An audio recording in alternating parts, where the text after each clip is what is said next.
Mesdames et messieurs, bonjour à toutes et à tous, bienvenue sur un nouvel épisode. Aujourd'hui, nous allons recevoir le prophète Lovie Elias dans un message intitulé « Pourquoi la terre est-elle remplie à 70% d'eau ?» Pourquoi la terre est-elle remplie à 70% d'eau? Alors, installez-vous confortablement car nous avons la certitude qu'à travers ce message, le Seigneur vous bénira, le Seigneur vous multipliera, il fera de nouvelles choses dans votre vie. Ce message sera un message très très puissant, ce sera un message rempli de mystères, des mystères qui vous seront ouverts et qui vous permettront de vous délier, d'accord, de certains jougs ancestraux, de certains jougs générationnels. Alors, si vous voyez que les enfants de Dieu se retrouvent dans certains combats, se retrouvent dans certaines batailles, si vous voyez que les enfants de Dieu souffrent de certaines choses, de certains problèmes, de certaines situations, et que les enfants de Dieu se débattent, d'accord, difficilement, eh bien, c'est simplement parce que quelqu'un a la même mise sur les entrailles dont ils sont sortis. C'est-à-dire que quelqu'un, quelque part, a la même mise sur les entrailles qui a donné naissance aux enfants de Dieu. Et donc, on pourrait peut-être nommer autrement ce message les entrailles de la terre et les entrailles de l'esprit. Et si vous ne comprenez pas certaines réalités spirituelles, si vous ne comprenez pas le fonctionnement du monde spirituel, eh bien, il vous sera difficile de survivre sur la terre ou de survivre dans ce monde en tant qu'enfant de Dieu. Vous savez qu'il est dit dans le livre de 1 Corinthiens au chapitre 2, il est dit que les choses spirituelles paraissent insensées aux yeux des gens du monde. Alors, non seulement les choses spirituelles leur paraissent insensées, mais ils sont également incapables de les recevoir.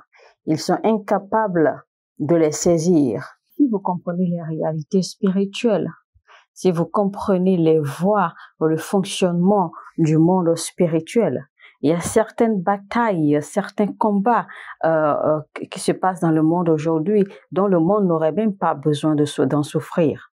Il y a certains combats, certains problèmes, certaines situations, certaines batailles que les enfants de Dieu n'auraient même pas eu besoin d'affronter, si seulement ils comprennent les voies de l'esprit.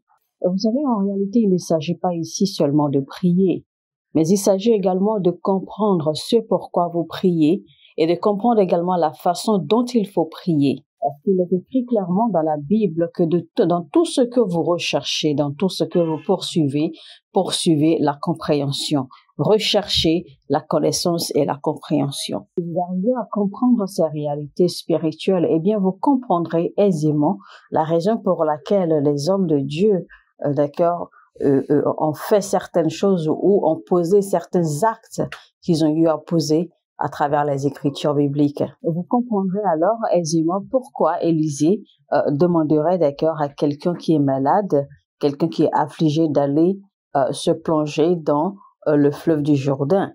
Vous comprendrez alors pourquoi il a fallu que Jésus-Christ utilise sa salive pour en faire de la boue et mettre sur les yeux d'un aveugle et lui demander ensuite d'aller se laver dans telle eau. Et vous comprendrez pourquoi le baptême de l'eau est nécessaire. Pourquoi nous disons que nous sommes lavés par le sang de l'agneau. Pourquoi nous disons que nous sommes purifiés dans le sang de l'agneau. Donc, si vous ne comprenez pas les voies de l'esprit, si vous ne comprenez pas le fonctionnement des réalités du monde spirituel, vous n'allez pas pouvoir en fait comprendre ces choses. Vous n'allez pas pouvoir en fait donner du sens, d'accord, à ces choses. Parce qu'en réalité, si on prend le sang, nous connaissons très bien le sang ne peut pas laver quelque chose. On ne peut rien nettoyer par le sang. Plutôt le sang tâche les choses. Plutôt le sang salit les choses parce que c'est du sang. Le sang ne rend pas propre les choses. Mais pourquoi est-ce que de cette réalité spirituelle, nous disons alors que nous sommes lavés, d'accord, dans le sang de l'agneau? Alors qu'on sait que dans la réalité, le sang ne lave pas, mais le sang salit. Le sang tâche. Mais la Bible dit que nous avons été lavés dans le sang de l'agneau. La Bible dit que nous avons vaincu, que nous avons la victoire par le sang de l'agneau. Alors, si vous ne comprenez pas tous ces mystères, il vous sera difficile de comprendre la raison, d'accord, de certaines choses. Alors, avant de nous plonger dans la parole de Dieu proprement dite, je veux vous raconter une expérience ou plutôt une connaissance ou une découverte que le Seigneur m'a appris, quelque chose que le Seigneur m'a enseigné quand j'étais encore enfant. Alors, tout ce qui a de vie, tout ce qui existe et qui doit se reproduire ou qui doit donner vie, d'accord, possède des entrailles. Toute chose qui existe dans l'univers et qui doit donner vie, qui doit se reproduire, eh bien, possède des entrailles. La terre possède des entrailles. Le monde spirituel également possède des entrailles. Les eaux possèdent des entrailles. Il existe des mystères dans l'esprit. Vous savez, il existe une sagesse qui a été faite depuis la fondation de la création pour notre gloire. 1 Corinthiens chapitre 2 verset 7. Ça veut donc dire qu'il existe une sagesse qui préexiste et il y a également une sagesse qui n'existe pas encore. Et cette sagesse qui préexiste en fait a été faite depuis la fondation des temps pour notre gloire. La parole de Dieu est la fondation la plus ancienne et la plus solide. Il n'existe pas d'autre fondation qui nous guide que les 66 livres. Il n'existe pas d'autre fondation qui nous guide que les 66 livres que nous avons dans la Bible. Et pourtant, ces 66 livres de la Bible vous conduisent, vous indiquent encore, vous montrent encore le chemin vers certains mystères qui ne sont même pas enregistrés, qui ne sont même pas écrits dans la Bible. Si vous voulez juste avoir une vie ordinaire comme tout le monde, eh bien cela veut simplement dire que vous n'êtes pas prêt ou que vous n'avez aucune soif pour les choses profondes de l'esprit. Vous savez, quand vous dites à quelqu'un que oui, j'ai vu le Seigneur, eh bien les gens vous diront, les gens vous traiteront de menteur, les gens vous traiteront de prétentieux, les gens vous diront mais qui peut voir le Seigneur?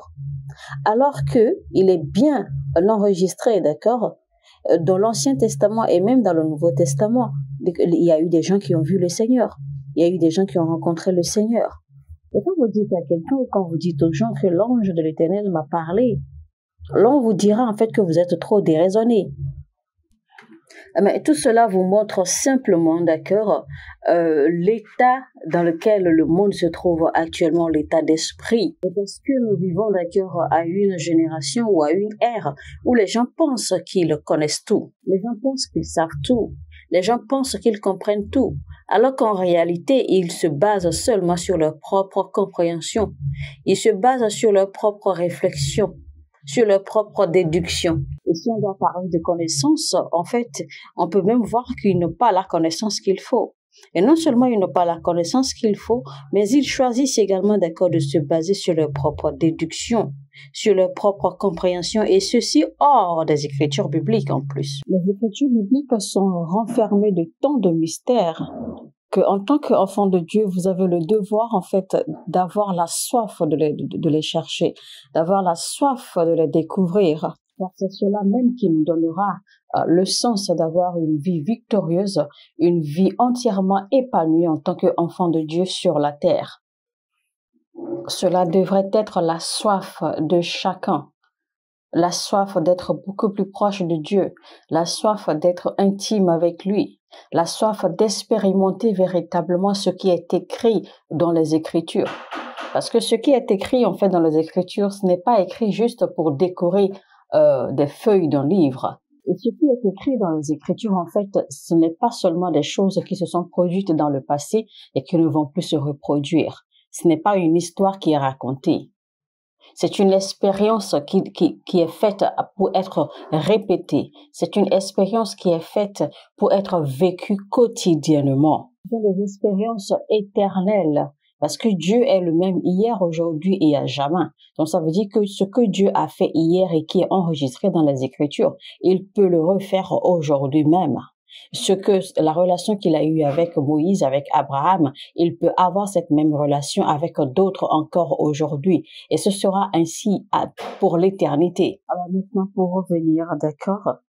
Alors les entrailles, en fait, c'est un lieu ou quelque chose qui reproduit, quelque chose qui donne la vie, quelque chose dont une chose peut être, ou une chose peut naître. Maintenant, il faut retenir que Dieu est la source de toutes choses. C'est Dieu qui est la source de toutes choses. C'est lui qui est porteur de toutes choses.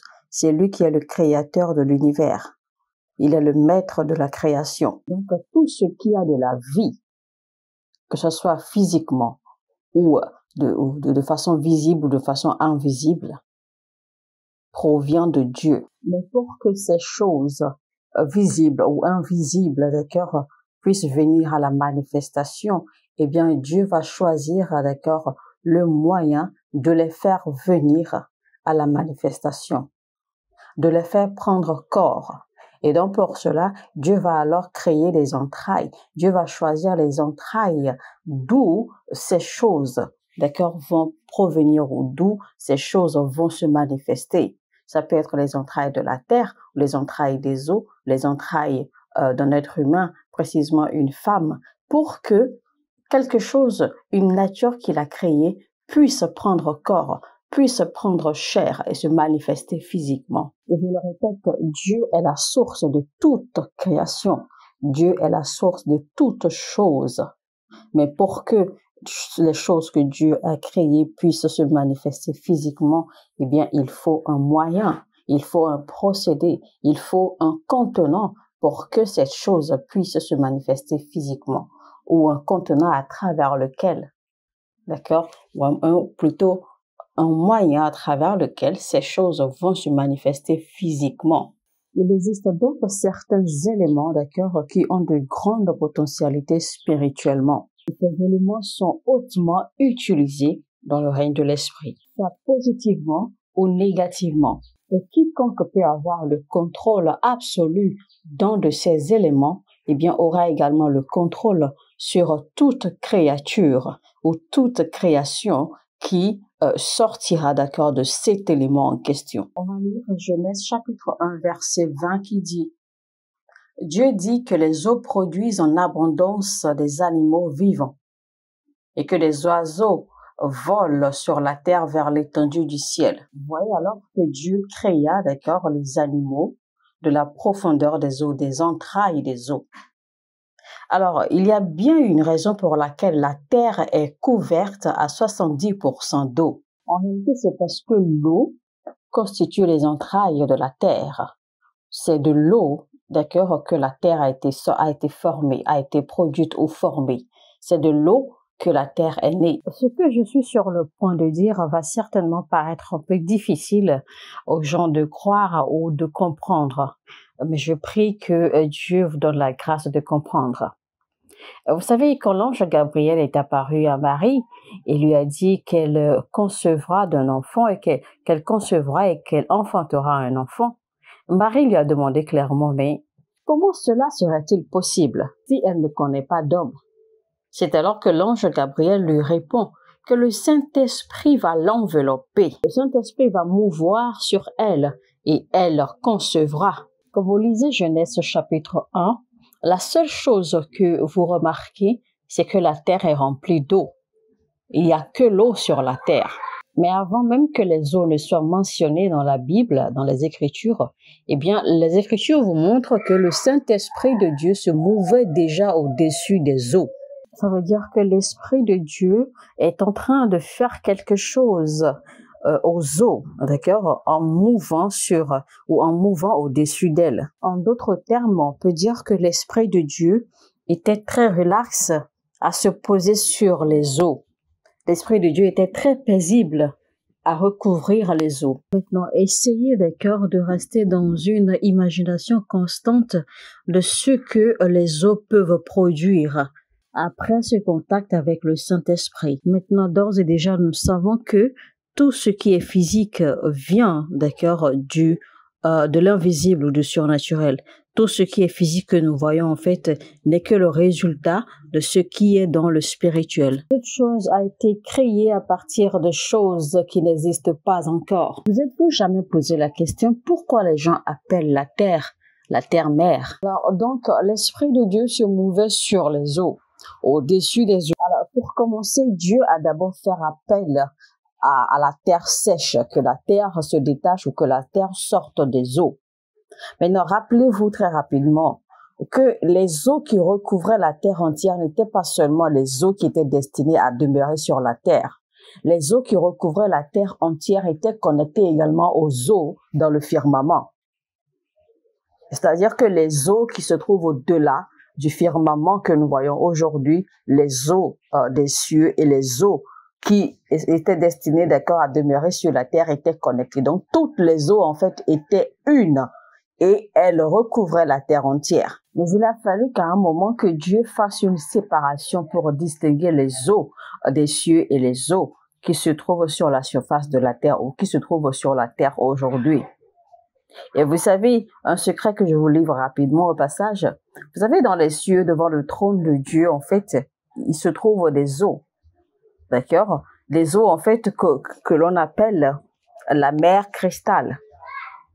La mer cristal. Donc, devant le trône de Dieu se trouve la mer cristal. Pourquoi pensez-vous que Jésus-Christ a dit que de ses entrailles ou que de leurs entrailles couleront des rivières d'eau vive? Pourquoi pensez-vous que Jésus-Christ a dit cela? Où se trouvent ces rivières? Et d'où est-ce que ces eaux pures vont sortir, si ce n'est pas du trône de Dieu? Et donc, en fait, ça parle, d'accord, de la source, la mer cristal, devant le trône de Dieu. Selon vous, quelle est la plus ancienne création de Dieu, si ce n'est les eaux? La Bible nous fait comprendre, par exemple, que dans le ciel, en fait, il y a 3 témoins. Nous avons le Père, nous avons le Fils, nous avons le Saint-Esprit, et les 3 font un. Sur la terre, eh bien, nous avons également 3 témoins. Et les 3 témoins sur la terre, c'est les eaux, le sang et l'esprit. Alors, quand on parle en fait de témoin, ça veut dire que c'est quelqu'un ou quelque chose qui existait, d'accord, quelque chose qui a vu la création, d'accord, qui a assisté à la création des choses, ou qui a assisté, d'accord, au déroulement d'un événement. Donc, c'est ce qu'on appelle un témoin.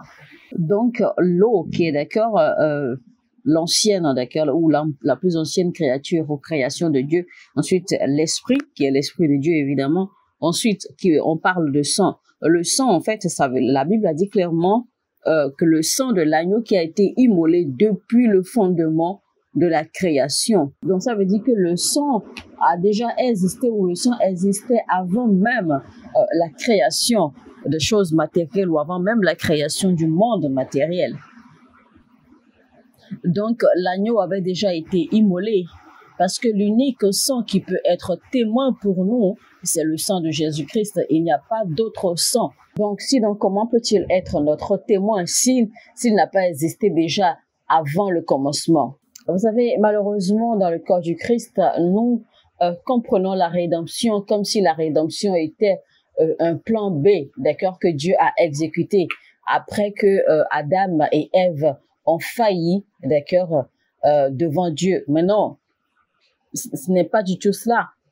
Dieu n'a pas attendu que Adam et Ève aient à faillir dans le jardin d'Éden avant, d'accord, de mettre en opération un plan B. Le plan B, d'accord, qui consistait alors à envoyer son fils unique pour le sacrifier pour la rédemption de l'humanité. Non, parce que si Dieu devait agir ainsi, ça veut dire qu'il n'est pas Dieu.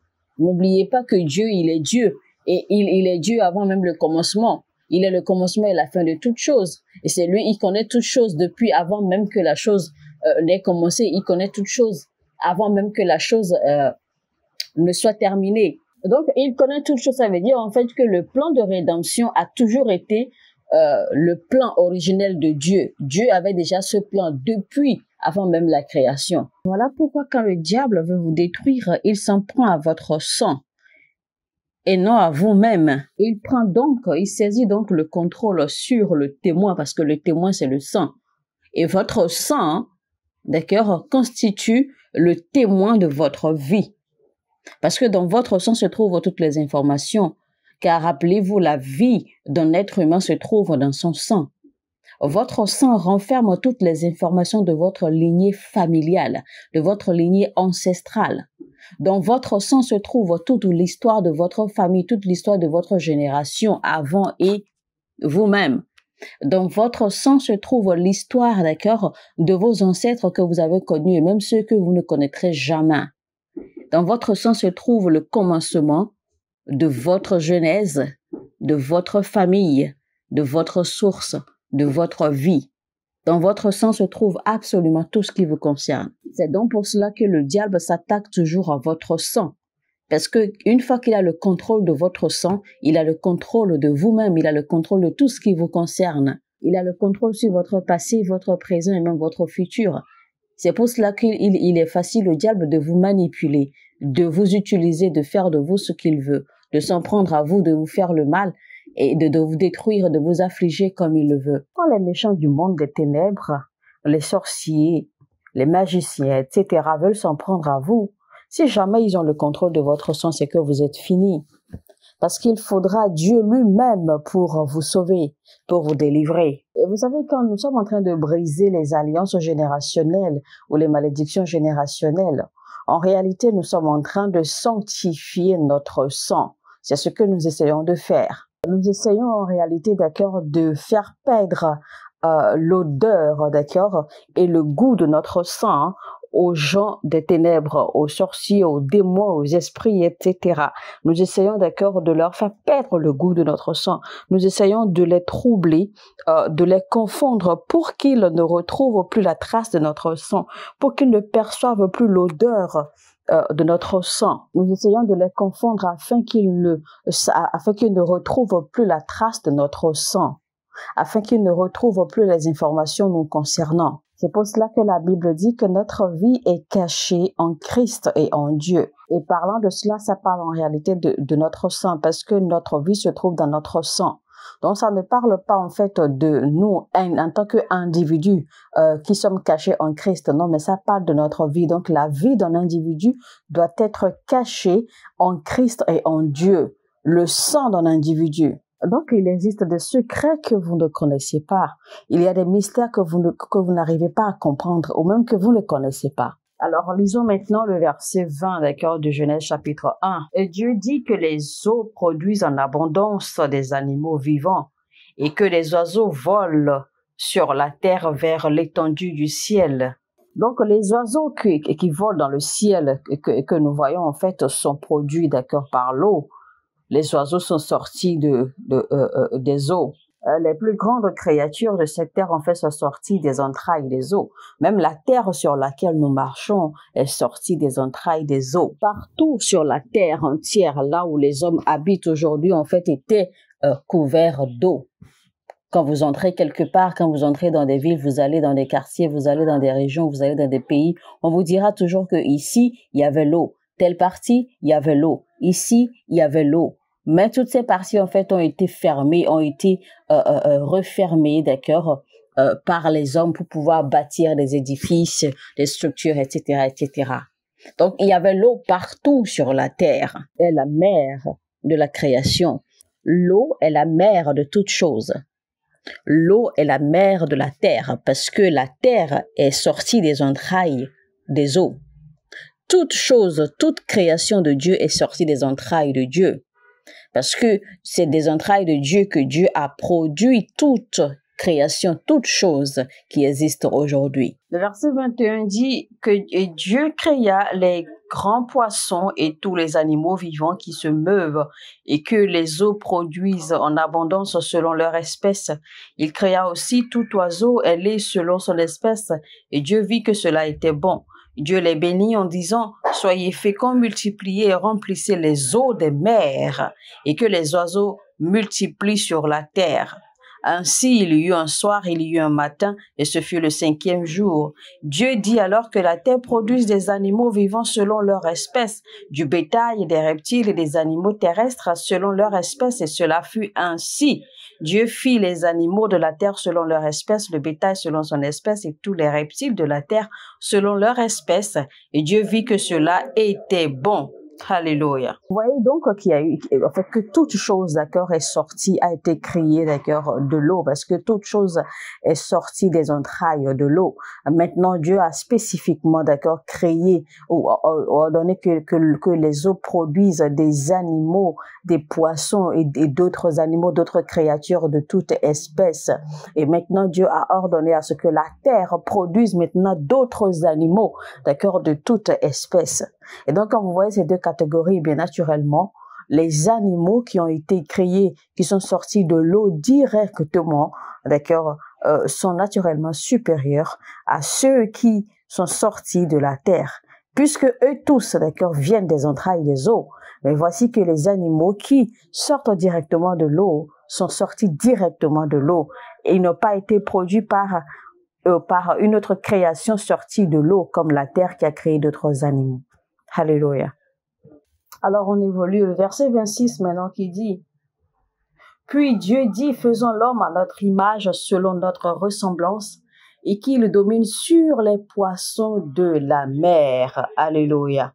Vous voyez donc que la première domination que Dieu a conférée à l'homme, c'est la domination sur les eaux. C'est-à-dire que Dieu nous a donné le pouvoir de dominer sur les eaux et sur tout ce qui est lié, sur tout ce qui sort des eaux.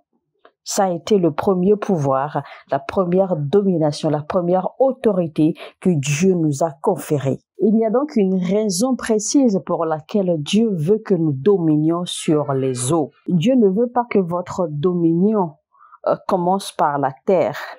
Votre première autorité à exercer, c'est sur les eaux et les créatures des eaux. Et si l'on remarque bien, si l'on fait une bonne analyse, vous allez constater en fait que l'eau, d'accord, en fait, est l'élément le moins exploré. Les gens préfèrent aller explorer d'autres planètes, aller chercher d'autres sphères. Les gens préfèrent étudier la Lune, le Soleil, les planètes, etc. Et personne ne se préoccupe, en fait, d'étudier les eaux. Personne ne se préoccupe de savoir ce qui se trouve dans les eaux. Savez-vous même que dans la profondeur des eaux, dans la profondeur de la mer se trouvent des villes, se trouvent des endroits que l'on ne pourra même jamais découvrir. Il se trouve des endroits cachés, des univers cachés dans la profondeur de la mer. Savez-vous même qu'il existe des montagnes plus élevées, c'est-à-dire des monts plus élevés même que les monts les plus élevés sur la terre? Il en existe de plus élevés dans la profondeur de la mer. Ça, c'est un mystère que vous ne saurez que quand vous êtes vraiment connecté à Dieu. C'est un mystère que vous ne saurez que quand Dieu vous le montre. Écoutez-moi très bien, chers amis, chers téléspectateurs bien-aimés dans le Seigneur. Il y a des mystères. Il y a beaucoup trop de mystères. Et il faut vraiment la grâce de Dieu. Il faut vraiment le Saint-Esprit pour vous ouvrir les yeux et vous ouvrir votre compréhension pour que vous puissiez voir et que vous puissiez comprendre. Parce que vous pouvez voir et ne pas comprendre. Il faut donc l'aide du Saint-Esprit pour vous emmener à ce niveau-là. Mais des mystères, il en existe. Des réalités, il en existe. Que vous ne pouvez voir, des mystères auxquels vous ne pouvez avoir accès que quand le Saint-Esprit vous le montre.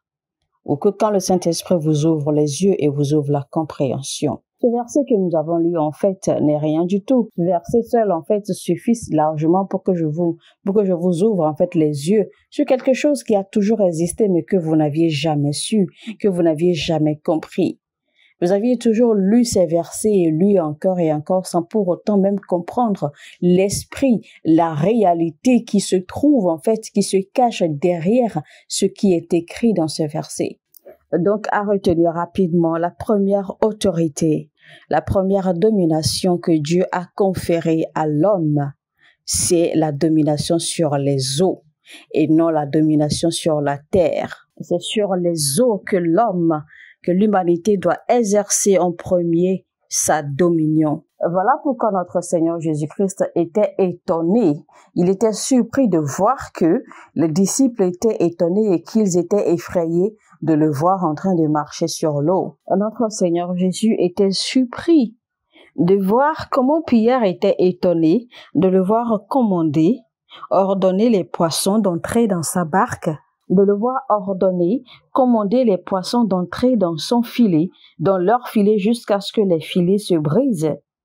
Pierre était étonné de voir cela et Jésus-Christ était surpris de voir en fait que Pierre était étonné. Parce que rappelez-vous, Jésus-Christ n'est pas venu, son origine, c'est pas les eaux. Jésus-Christ n'est pas venu des entrailles des eaux. Il n'est pas sorti des entrailles des eaux. En fait, il est le créateur. Il est le commencement de la création.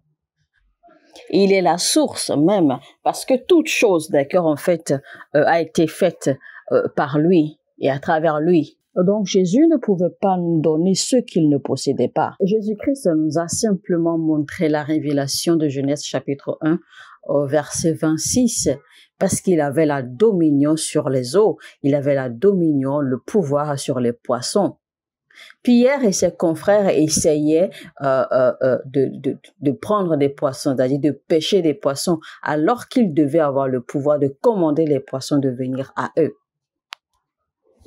Vous savez qu'en réalité, Pierre est un expert de la pêche, il est un pêcheur professionnel. Et toute sa vie, en fait c'est son activité, donc il s'y connaît, d'accord, à la pêche des poissons. Mais ce jour-là, Jésus-Christ lui a fait comprendre que non, en réalité, il n'a pas à courir derrière les poissons. Il n'a pas à chercher les poissons. Il n'a pas à aller faire la cour aux poissons pour que les poissons entrent dans son filet.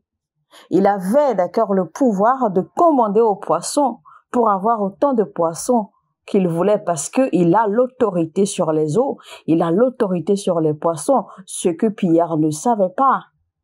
Ce que Pierre ne comprenait pas parce qu'il n'exerçait pas sa dominion sur les eaux. Il n'exerçait pas sa dominion sur les poissons. Mais il a fallu que Jésus-Christ lui fasse la démonstration. Quand Jésus-Christ a commandé aux poissons et que les poissons sont entrés dans les filets ont craqué, ils ont rempli 2 barques jusqu'à ce que les poissons refusaient de s'arrêter de venir parce que Jésus-Christ avait commandé cela. C'est alors que Pierre a compris, a réalisé tout de suite qu'il avait péché. Et il a dit alors au Seigneur Jésus, je suis un pécheur, j'ai péché.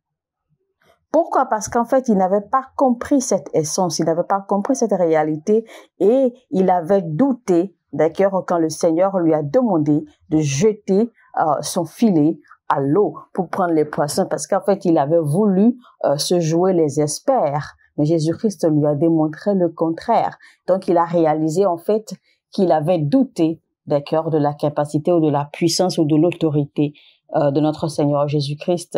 Et il n'avait pas aussi compris qu'il avait la même autorité lui-même. Alors, il s'est déclaré être pécheur. Il a reconnu avoir péché parce qu'il a douté. La plupart ou la majorité, d'accord, des problèmes de l'homme sur la terre viennent des eaux ou viennent de la mer.